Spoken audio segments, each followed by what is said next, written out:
নমস্কার। আশা করি সকলে খুব খুব ভালো আছেন। আজ আমি মায়ের এই লাল টুকটুকে ব্লাউজের উপর আঁকাআঁকি করতে চলেছি। শত কাঠ খড় পুড়িয়ে মায়ের থেকে নেওয়া ব্লাউজ আদৌ মায়ের পরার উপক্রম থাকবে তো? এই সব প্রশ্নই মাথায় ঘুরছে।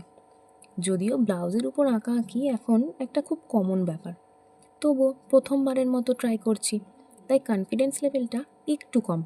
যাই হোক, তারপর তো শুরু করেই ফেললাম।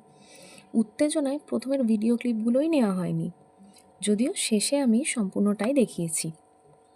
হাতাটায় খুব সিম্পল একটা কলকা করেছি। এটা ভেবেই আমার ভালো লাগছিল যে এটা যতটা খারাপ ভেবেছিলাম ততটা খারাপও হয়নি। আর লালের সাথে সাদার কম্বিনেশন, আহা, এ তো বরাবরই সুন্দর। আর এটা শেষ করার পর মায়ের যেমন ভারী পছন্দ হয়েছে, সাথে সাথে আরও অনেকের থেকে ভালো ভালো কথা শুনলাম এবং আরও দুটো ব্লাউজের হাতে এঁকে দেওয়ার জন্য হুকুম এলো। এই হচ্ছে সম্পূর্ণ লাল সাদা ব্লাউজটা। তারপর মাকে দু একবার বলায় মা পরে নিল, আর আমার যা কাজ, দুটো ফটোও তুললাম।